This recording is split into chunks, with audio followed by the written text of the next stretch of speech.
Tanpa Yesus, Muhammad Kece tidak bisa berbicara. Tanpa Yesus, Muhammad Kece tidak bisa bergerak. Apalah daya Muhammad Kece? Coba saudara lihat. Kalau Muhammad Kece sudah dipanggil, apa yang terjadi? Dimasukkan ke dalam kotak. Dia utusan Tuhan menyampaikan firman Tuhan.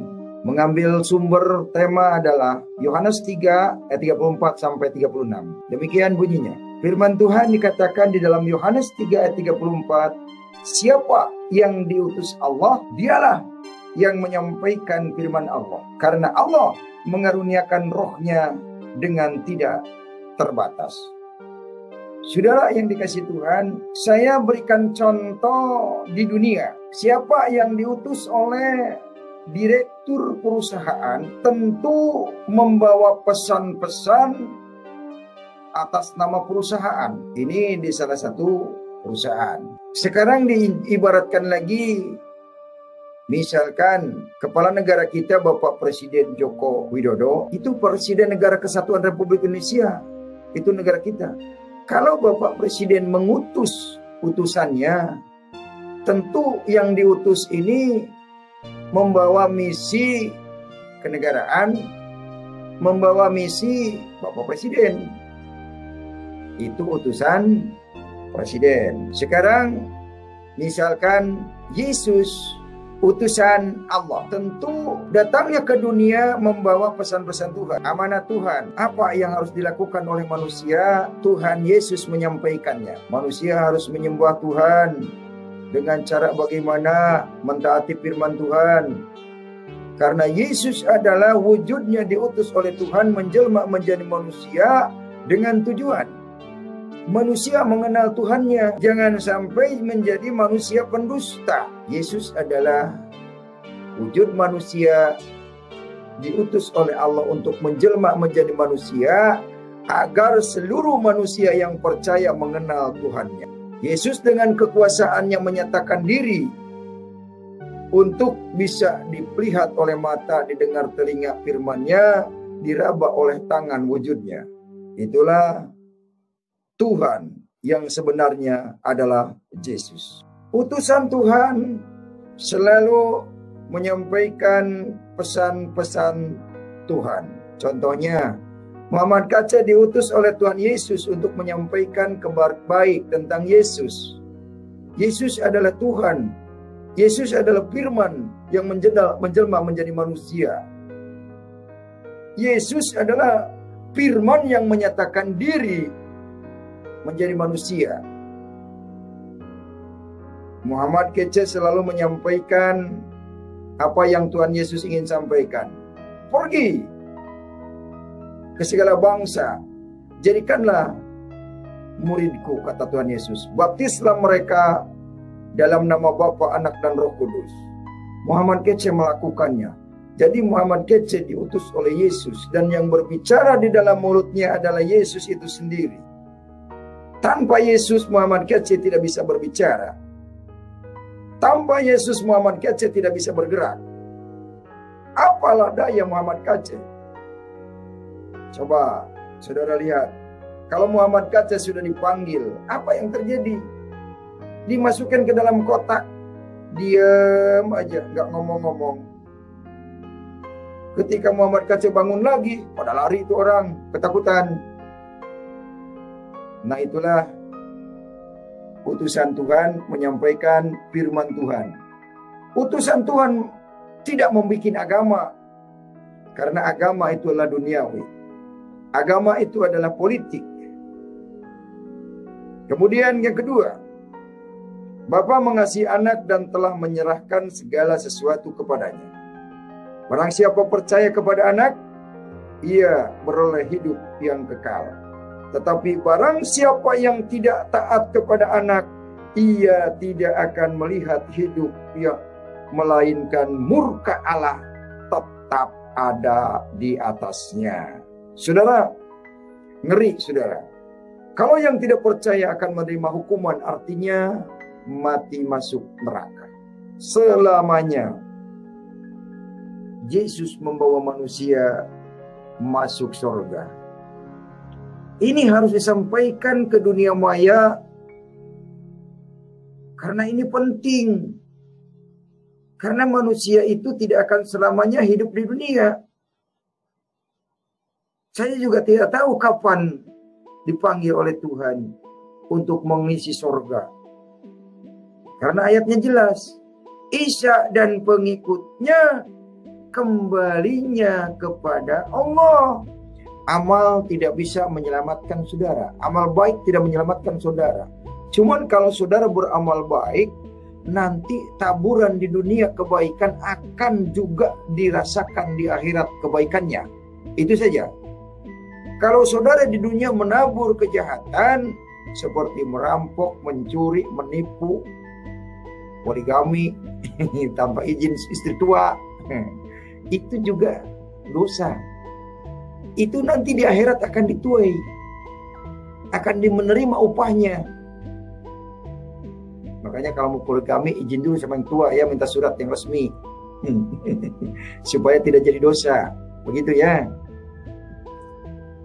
Amal tidak bisa menyelamatkan orang masuk surga.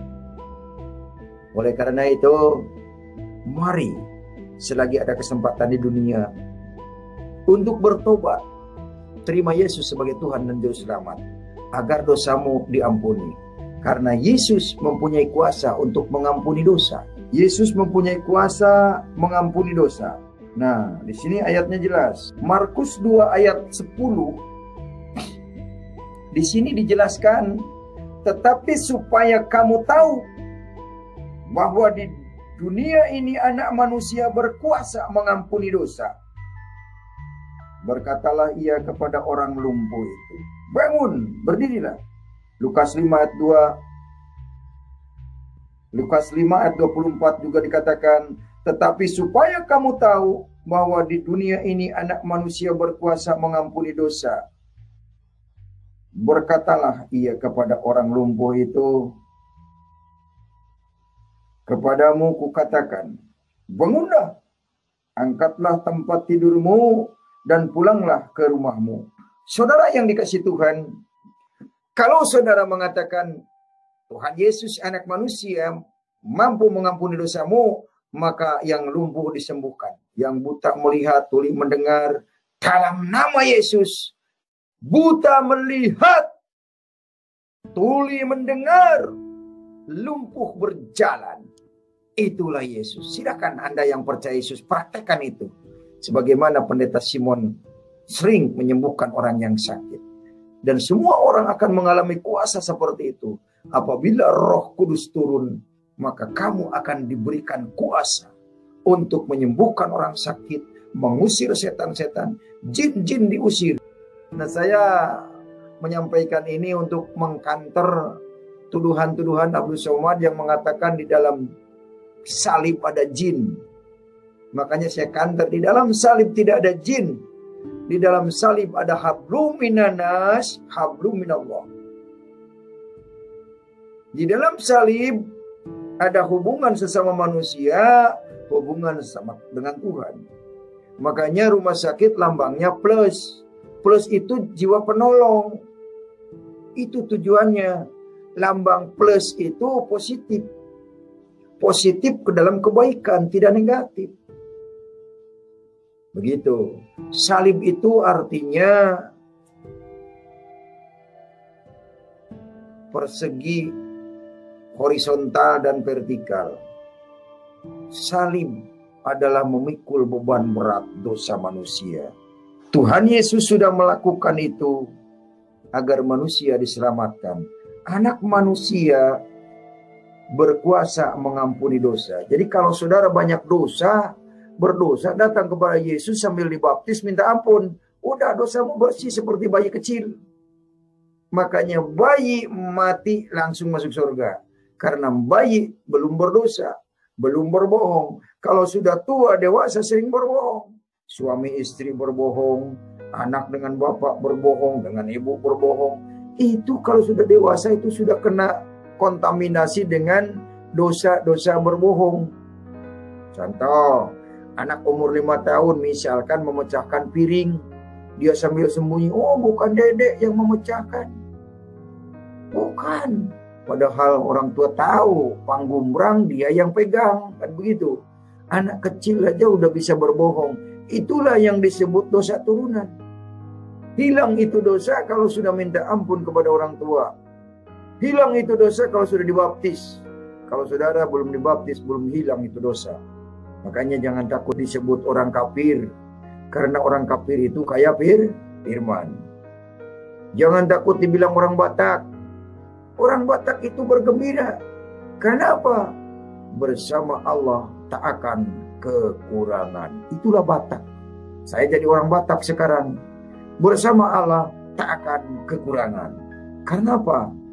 Banyak orang digerakkan hatinya oleh Tuhan untuk membantu menolong menjadi burung-burung gagak memberi makan Elia. Puji Tuhan, orang yang berkelimpahan diberikan apa? Untuk tergerak hatinya agar banyak jiwa yang diselamatkan, banyak jiwa yang dimenangkan. Walaupun Muhammad KC menggunakan mulut berbicara terus siang malam, setiap hari berbicara tentang kebenaran firman Tuhan, tapi Muhammad KC tidak bisa apa-apa. Yang akan membuka hati saudara adalah Roh Kudus. Muhammad KC hanya memperdengarkan, barangkali ketangkap oleh telinga, kemudian tadinya budak jadi mendengar. Begitu, mendengar firman bahwa Yesus adalah satu-satunya Tuhan yang hidup. Amin, saudara. Amin.